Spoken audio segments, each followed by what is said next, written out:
I'm Jeff Doyle from Tracking 200. Today we're talking about using OnX for eScouting. Now, this is a three-part series. In part one, I took you through the general features. It's a relatively short video, show you some of the features that OnX has. Part two, we're going to dive into those really in depth.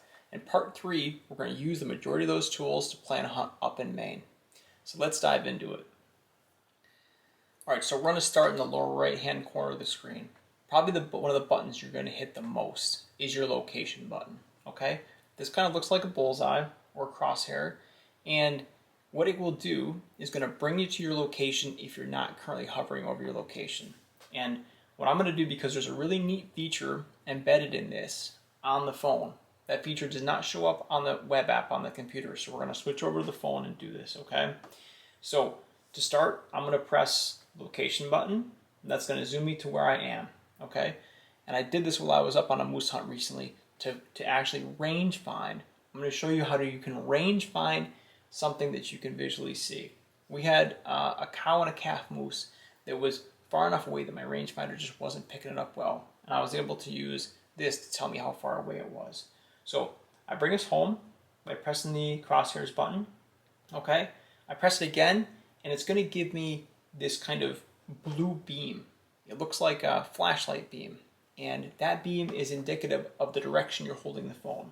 So I'm going to turn that beam, I'm going to face it towards where the cow and the calf are. Then when I've pressed it above the map layer, and so just kind of, you have one thing above the crosshairs, that's your map layers. One thing appears above that, and it looks like a compass. Click on that, it's going to change it over to a rangefinder. Now, when you do that, you'll see at the top of your screen, you're going to get your direction, right? You're going to see north, south, east, west, depending on how you rotate the phone. That's going to scroll around and move, okay? Now, if you zoom in or out, you'll be able to see what you want to range. You want to have it in view, and then go ahead and click on the little icon that looks like a rangefinder. And when you do, there's going to be a little button that appears, a little kind of like laser beam, all right? And now you can just move your thumb up and down the screen until that extends out to the distance that you're interested in, and it will report the distance on there. So amazingly accurate, actually, compared to the rangefinder. You know, this is a tool that's just using GPS and visual alignment, and I would say it's very close, right? If you're going to be shooting and you're within, plus or minus 10 yards, I think you're doing really, really good with this. So that's the first cool feature to dive into. All right, so now we're going to jump over to the map layers, the base map. When I click on this, it's going to give me the option for 2D and 3D. If I click on 3D, it's just going to tip everything. You can also do that on your phone. You can kind of grab two fingers and you can twist it up, put it in 3D mode. I don't use 3D mode much. I focus on the 2D. And then you've got satellite, hybrid, and topo. And while I operate most of the time in hybrid, it's useful to have satellite only when you want to kind of get all the clutter off, right? Or sometimes you actually just want to look at the topo, you want to see the lines, you want to see some detail in terms of maybe waterway or trails. And so it really is nice to have all three of these. Now, there's a new feature called leaf-off imagery. It's only available in certain areas. There's certain parts of New York I know that have this already. And what you can do is you can turn this on, and what it'll actually do is it'll take the leaves off the trees. So it'll give you an image from a time during the winter when the leaves are off. You can have better visibility. There's also a new feature called recent imagery. And recent imagery goes back to about like May or April of this year. And there's a photo in there, a satellite photo, every few weeks. And this allows you to actually track the change in the seasons. You can see if there's active things going on, like logging. We're going to use that later on. It's lower resolution. When you click on it, it's going to look pretty fuzzy. And so if you happen to open up your map and you're looking at it, you're like, wow, this looks really bad right now, maybe you go in and see if you left recent imagery on. All right, the next feature we're going to explore is TopRut. Now, if I click TopRut, I've already signed in. It's going to launch this for me. And say we want to do the famous moose hunt in Alaska. You want to know what you've got for draw odds. So we're going to click on this, okay? Now it's going to take me to the draw odds, particularly for this animal in this state. You can do a map view, and you can see where you could potentially hunt. We've got the status selected as a non-resident. I can go back to the list. I could roll down here and I could have a look and say, the 22 non-resident draw odds. Maybe I want to go down and maximize this. So I'm going to go down and say, all right, I want to go to a place that I'm going to get a tag maybe within 4 years. I can accumulate some points. So I'm going to click on this unit. Okay, it's going to take me to this unit. It's going to show me a map over here. It's going to show me a bunch of information related to that unit. I haven't used it. I've explored it just a little bit to show you what it looks like here today, but it could be very powerful if you want to plan a hunt out of state in the West where you've got to think about draw odds. And that is TopRut. The next one we're going to go to here is TerrainX. TerrainX also, I think, a useful potential feature for out West. So it's most useful when you have elevation. So we've got Baxter State Park here, probably Mount Katahdin, right in here someplace. Okay. What we're going to do is got this up in view, and we're going to go over and click this. It's going to launch the TerrainX app. So what we've got, we scroll down here. You can add a waypoint. That waypoint's transferable between TerrainX and OnX. And you can also do this watershed view, which is pretty cool. So we're going to come over here. I'm going to drop it just at the top of Katahdin. So let me see if I can make that stick on my computer here. All right, so I've got that stuck. I'm going to zoom out now a ways, and at the top of Katahdin, I can actually adjust this. Let me go down here first and adjust this a little bit. So I'm going to adjust the scale in which it's acceptable essentially to highlight. Okay, so you can see what I'm doing here. So pretty much anything between, we'll see between like 2,000 feet and 6,000 feet is what we want to see. And we want to see, we're going to open this up and say we are happy to look 360 degrees. Okay, if you only want to be able to look one direction, then you can kind of cut this out and say, all right, we only want to look at south facing slopes. So I'm going to just do it from east to west. That's what I'm going to be able to see here. Okay, the slope aspect.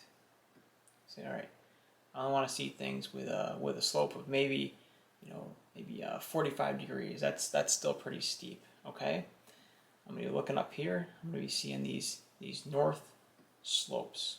Sorry, I'm going to be seeing these south slopes that are north of me. Okay, I'll put on this again and say, what is my aspect? I'm okay to look at maybe everything from everything in the north as well, or I just want to see south slopes. All right, so we're going to hop out of TerrainX. It gives you a feel for what's in there. Okay, we're going to come over to imagery on demand, and if we go into this, what we can do is we've got a $60 special elite price, or it's $100 per image if you're not on elite. Okay, and what you can do is you can actually order a map picture. Okay, it's going to be 3 kilometer target area. So you go ahead and select this area here. Let's see, I want to select this this little watershed area in here. Okay, so I do that, and you can also go to kind of see example. It's going to tell you what happens, how it works. Satellite's going to fly over the target area. It's going to try to capture a 1 meter or better resolution. So 1 pixel equals 1 meter. And your image will be taken within 14 days, depending on weather cover, and it'll be visible to your account. Pretty neat stuff, right? You've got this total area, right? You've got these kind of multiple pictures that are going to create this composite in this area. Okay. This gives us a sense of the difference in quality. Quality on the left is of the imagery, the standard imagery, and the imagery on the right is, of course, the higher 0.5 meter per pixel resolution that you'll get with this imagery on demand. Okay. All right, so the next feature we're looking at here is live map, and what I've done is just created a session. All right, I have the account set up on my computer, and I have one on my phone, and only using the web app. All right, this doesn't appear in the application itself. I can zoom around on my screen here, I could click, and what it's going to do is actually pull that up right on my phone. And so if I want to plan a hunt with my dad, he and I can both get on the computer, we can be in different places, we can be looking at OnX together, eScouting. So pretty neat little feature there, okay? So you've got to create this live session, then you get a link, send a link to your buddy, two of you can look at it together and figure out what you want to do. Wind calendar. Wind calendar is specific to your location, and so in order to use this, we need to add a waypoint. So let's go ahead and add a waypoint. We're going to go up here to the tools. We've got the little icon here. We're going to drop a waypoint right here. We're going to call this the wind test. What I really like about this is it default puts in the date and time, so you always have an original waypoint. I'm just going to put in wind test here. Okay, we're going to save that, and you can change the colors, right? You can change the icon. You get some recently used icons if you want. That's pretty nice. And you can also put it in folders, and you can add photos. So I'm going to just hit save there. Okay. Now that I've hit save, what you can see, if I go up to my wind direction, okay, I click on this point and go to wind calendar. All right, it says the wind. It says I need to set the wind on this waypoint. Let's click on that, and it asks me. It says, you could show the current wind, or you could say show optimal wind, and set your preference on this direction. So, usually the wind is going to come out of the northwest. And so when it gives you a wind direction, that's the direction the wind is blowing from. So what I'm going to say is the best wind direction for this is the northwest. You can just click on it here. You can click on it over here in this. I'm going to say north, northwest, and west, and hit apply. Okay. Now what it shows me is current wind direction. Okay. And it says it's kind of close to my range. It puts those little triangles up and shows the bracket for where the ideal wind is. And it's saying it's an okay wind. It's out of the southwest and it's 6 miles per hour. If I go up here to wind calendar, this is really cool. It's going to show me, I think for the next week, at sunrise, midday, and sunset, the wind speed and direction, and telling me if it's good or bad for that location. So if you've got a number of tree stands out there and you punch them all in and you say what is the ideal wind direction for that, and you open up OnX, you'll be able to see where is it good right now, and then you can also go in and find out when is it going to be good to hunt that. Okay, that's the wind direction. So you got your wind calendar here. It shows me this icon now, or this waypoint now, and I can kind of zoom ahead. And if I had multiple waypoints here, they would list them, and it would tell me, oh, I'm going to go out on Saturday. Which one should I go to? Okay. All right. The next one is trail cameras. And this has gotten really fancy, really quick. Okay. So we'll give this trail camera a nickname. We'll say it's Trail Camera Test 1. And I don't have a bunch of trail cameras, but I do have a Reconyx, and it is as good as they say. The model is HC600. It's non-cellular. So I'm going to check the box for SD card. Battery count, it takes 12. All right, I like running the Antelope batteries, nickel metal hydride batteries. I've had them for over 10 years now. They're still going strong. Amazing batteries. I think it takes about 32 gig. I'm not exactly sure. It's not the fanciest camera in the world, but it does take a lot of pictures really fast, and the quality is surprisingly good for 3.1 megapixels. So we'll give this a color. Okay, I'm gonna give it black maybe. Okay, all right, and then you've got some notes you could add in here, and I'm gonna hit next. Okay, now it says, where is this trail camera? Is it in the field or not in the field? Let's go ahead and place it in the field, and we're gonna say, I'm gonna grab that and move it over. I'm gonna just put it over here, make myself some space.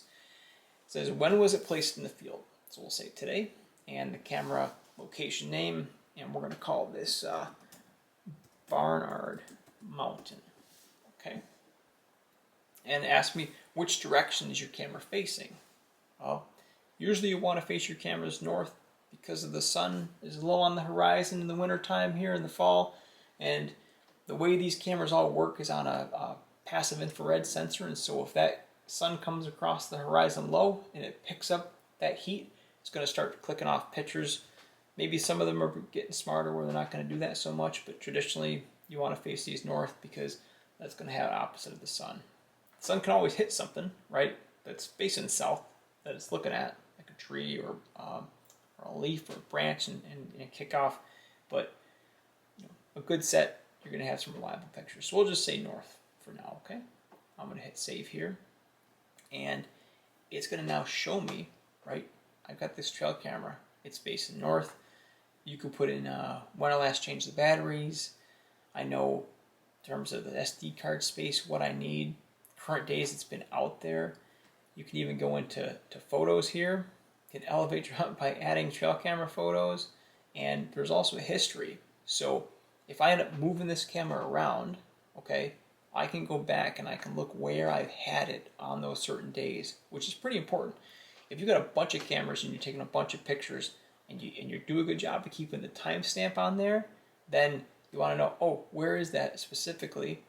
I probably wouldn't forget because I don't run that many cameras. But if you say, where is that picture taken, you can go back and you can see exactly when the timestamp is because you've got this nice history here. So that is the trail camera feature.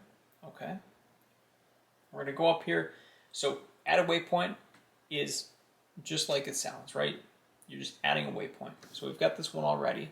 That just dropped on top of it. Let me discard that. I'm going to go back into this one, okay? And I'm going to go to edit, okay? I'm going to scroll down, and I can add a photo. So maybe I saw a scrape, right? Or I saw a rub or something interesting. I can assign a photo that waypoint. So if I want to, I got a bunch of waypoints, want to remember what it looked like, I can pull that up when I'm offline eScouting, okay? Now, this draw a shape, okay? So you can do free draw, you can click to draw. If I go to free draw, I'm just going to take my mouse and I can, make this big area, okay? And when I do it, I can, color that in terms of area color. I can give it some shading, which is all pretty neat. You can do a different style. I haven't used this before, okay? But it's a nice feature. I'm going to go ahead and discard that. Then you have a line, okay? And you can click to draw. I showed you free draw. Now I'm going to click to draw, which is I'm going to put up essentially straight lines like this, and it's going to measure the distance between every one of those lines, okay? And this is good for planning out a hunt. I do like line. We're going to use that later in the third part of this series, okay? So you can again, change the colors of it. You can add some notes, put it in a different folder. I'm going to cancel that, discard it. And the next one here is build a route. I'm going to have to plug in a minute. So build a route's really nice because any place there's a road, you can go in here and click build a route. And I'm just going to say start right here. And this is smart enough to see how it just snaps to the road when I move my mouse along. So I can use this to plan out a route, especially if I'm going to be on some of these back logging roads. And I can also sync this up using Apple CarPlay if you have that in your vehicle. Right in OnX, you can pull up the OnX screen and you can follow this route right in your vehicle. I'm going to just cancel out of this, discard the route. Now we're going to move across the top to hunt layers. So there's a lot of layers in here that I have access to as an elite member that I'm not sure you have access to if you don't have elite, but at least you're going to get to see what's in here. So in terms of states and locations, I've gone down here and I've turned on the ones that I frequently use. Okay, so they're at the top. You can see I've got California here. I click it, it moves up. I want to get rid of it. I go up here and I remove state. Okay, let's see, yep. Okay, so you've got your states, and within each state or within Canada, you can turn on different layers. So from Maine, what we're going to do is we're going to go in here and we can turn on private lands. Okay, and when I zoom out, we should see some private lands start to show up. Okay, I wasn't in Maine, but now I am. So you can zoom in and we can see this is Cassidy Timberlands LLC that owns this. We could also click on Maine government land. This is going to show me potential areas owned by the government. Now, not all government lands are huntable lands. Same thing with private. So you got to know where you're headed to. There's possible access routes. I think this is most useful out west It does give us some suggestions, and it tells you that you have to confirm and verify this, but it has some potential access routes to government lands. And so we click that, that may or may not show up here. Okay, then super useful, especially if you have a tag for a specific unit, like a doe tag. You've got your hunt areas. They're called hunt units, wildlife management areas, whatever they're called. You know what I'm talking about here. We can turn these on and off, and it gives you the number that the unit has all along the map here. So you know, I got to stay in unit 11. Okay, I'm going to move over this way. Got unit 11 here. I'm going to be able to find a hunting spot in there. Now, whenever you see these little sheets, right, it tells you there's some more options underneath there. So we're going to click it, and you're going to say, oh, yeah, Maine has the deer expanded archery season. So let's click on that to find out where you can do that. Okay, zoom out a bit. We're going to scroll down here, and we can see, yeah, down in this area. All right, here's where you can do some of the expanded archery hunts. All right, so that's all linked up. I'm going to turn that off, okay? I'm going to close this, get back to the states, and I'm going to leave on these. I can always go in and remove some of this content afterwards if I want to. We're also going to zoom back up to the mountains because I am a mountain hunter, all right? You can't hunt in Baxter State Park, but it makes for a good place to do some of this demo work. All right, so we scroll down a ways, and the first one that comes up after the states is the current conditions. Okay, so in here, you have potential active wildfires. You can do drought data, air quality, precipitation radar, all right? I actually don't use many of these, although that radar one, just have a look at that. That looks like it could be pretty good for tracking, all right? You have CWD positive counties and zones, and then a smoke forecast, okay? Some of this is probably a bit more useful out west, although we have had some forest fires in the Northeast and up in Canada this year. I think everybody experienced some of that smoke that came down. We're going to close this, and we'll continue down. So make sure I'm recording, which I am. Glad I'm recording. So you've got lands and access. So here we're going to zoom out a little ways. I'm going to click on this wilderness areas. Okay, let's see if it gives me any wilderness areas in Maine. We know there's wilderness areas, but I think it's got to be defined as such. Let's zoom into the Adirondack Park and see if it gives us any wilderness areas. Oh yeah, yep, sure does. So you see this 5 ponds wilderness areas. If you want to click on that, it says they have a unique set of rules and regulations. Okay, so if you are going into a wilderness area, know what you can or cannot do in terms of a motorized vehicle or just even camping there, right? So it's important to know that. And we have U.S. Fish and Game hunt areas. I know there's one of these not far from where I live. Okay, we're going to zoom in here and we can see, yeah, up in this region here, you've got this this hunt unit, okay, off of Route 2. This is it's one of the wildlife refuge. So I've got those two features. Turn this off. The next one here is slope angle. So if we go into the details here, it tells you to visualize an area where you have some topography. So let's get back out to an area with some mountains. Okay, we'll go back to Maine here, and you've got Katahdin, which is the biggest mountain in Maine. Turn this on and we should see, look at that. That's a really cool chart. All right, so if you're planning a big old hike, you could use this to figure out where you may or may not go. It's also really easy to see some of these waterways, right? Some of the potential funnels or gullies. So you got that slope angle. All right, the next one is sections. All right, but we're not going to go through every single one of these because not every one of these is useful to us, but just to give you an idea of what you could turn on or off under land access. Close that.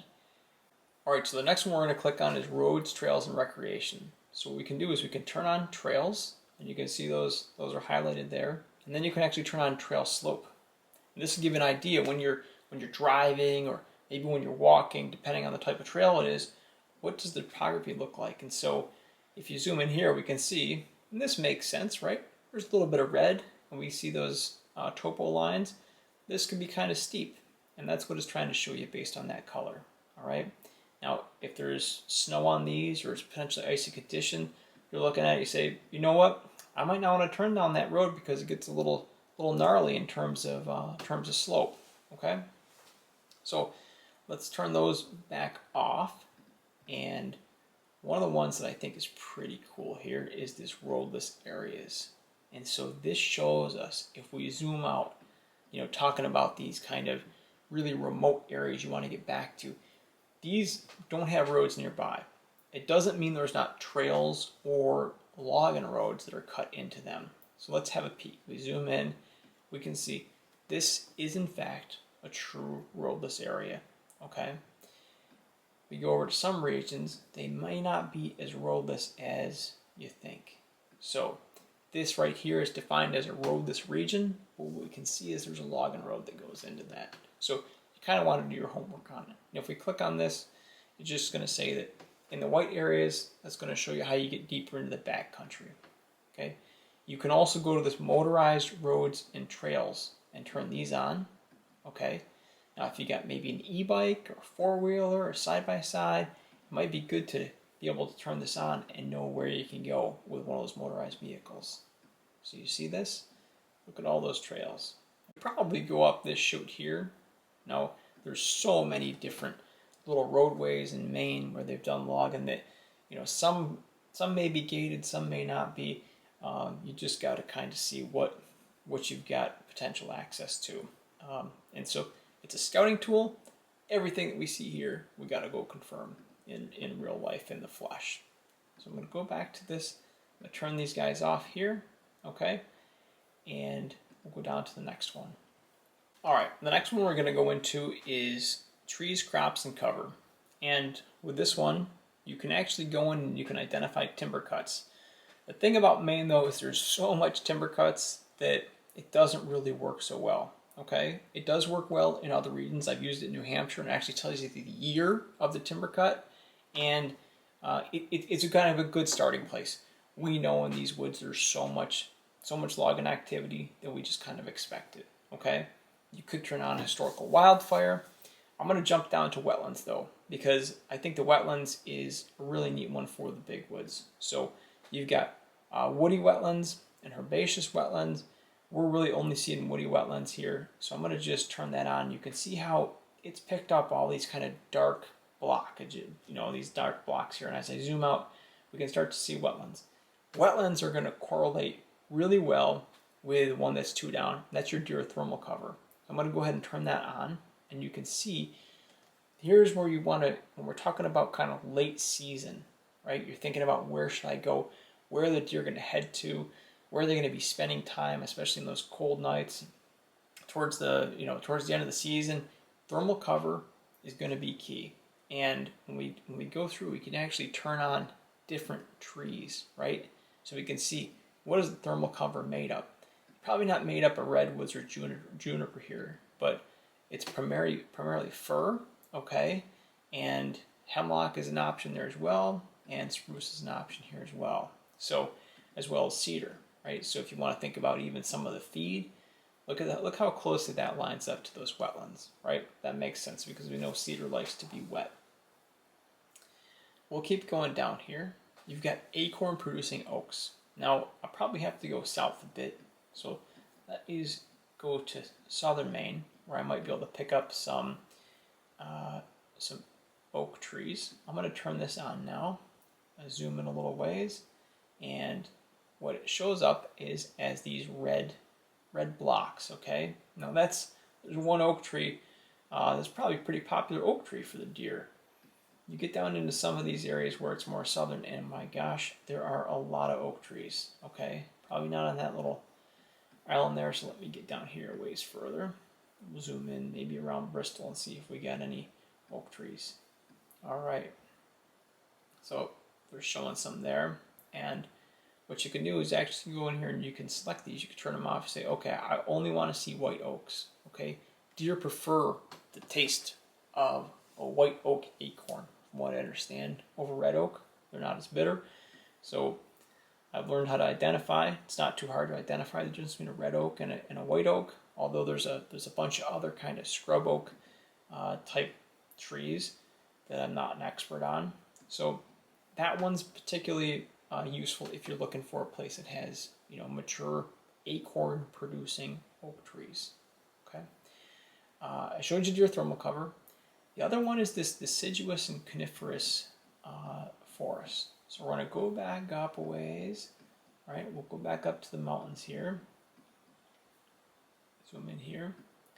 I'm just going to go up above the park because it's shaded. We'll zoom in here a ways, and I'm going to look at the type of tree. And so look at that. We're going to open up this menu, and we can see here's our deciduous trees, coniferous trees, and mixed. All right, so sometimes these big bucks, they like that dark timber, right? So you want to find a spot, and you can of course do this. You can do this visually too. You can look and you can say, yeah, I know that's softwood and there's hardwood, but this gives us another tool for, you know, identifying that. And we can turn off some of the mixed, and we can just say, all right, we want to know where our deciduous trees are. And maybe these are some beech trees, right? There's something in here that's potential food source. Maybe you want to go to just your conifers and you see where they are. So that's an option for you. And you can do it conifer tree distribution. Again, we kind of saw this when we were looking at the thermal cover. You can turn those on or off as well. And you can do the deciduous tree distribution. So we can look down through here and see, do we have oak, hickory, maple,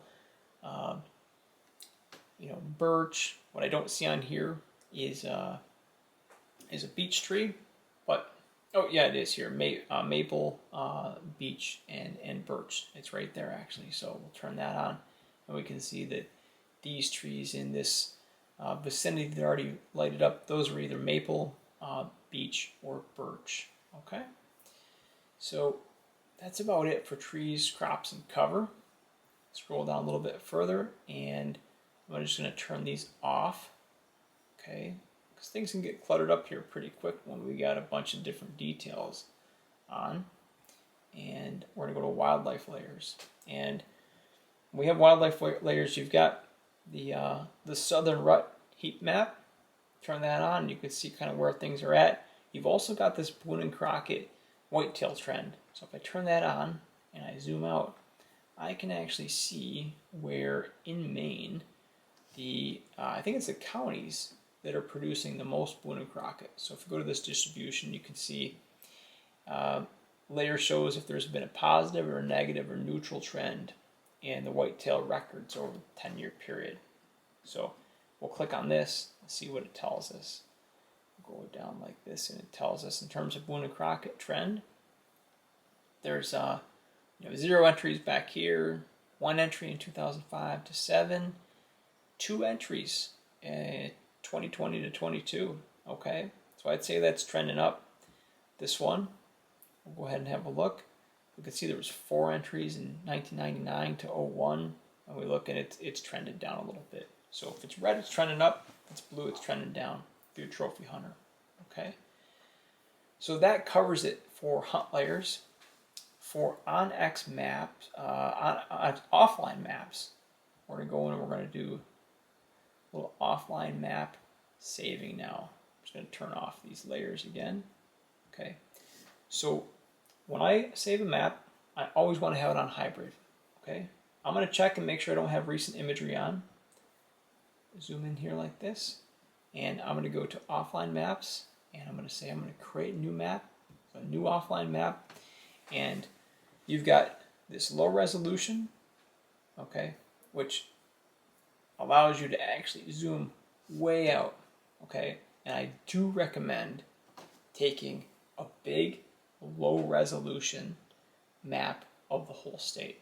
All right, so you might get one here, come in and put another one up here so it overlaps a little bit. So you could probably cover all of Maine with a low resolution map with like 4 or 5 of these. Medium resolution, we scroll like this. This gives you 25 miles by 20 miles. And high resolution is going to be 7 miles by 5.5 miles. And I like having that high resolution. So what I like to do And you can see the estimated download size is on here, 0.23 gigabytes, okay? And we'll say we're gonna show offline maps in the preview, and I'm gonna hit save, okay? And it's gonna tell me, let's see, offline maps do not download to your computer. Okay, I got it. So it shows me the preview now. I say new offline map. I'm gonna go over just like this. Go to high resolution, just like this, and I'm gonna layer that up just on the side there, and I'm gonna hit save. Okay, got it. And I'm gonna go like this. I'm gonna say new, and you can see just how quick you can do literally like 100 of these, and just keep going one after another, after another, after another, and then put your phone down, go to bed, wake up in the morning, all those maps are downloaded, okay? And that gives you an idea of how to save these offline maps. I don't worry too much about labeling them, but you could always come back in here and you can edit map and you can give it a new name, okay? So that's offline map and my content. So under my content, you can see I've created something here. Not a lot of things. I've created 2 waypoints. So I could click these little ellipses, the 3 dots. I can hit hide all. Those will all be hidden.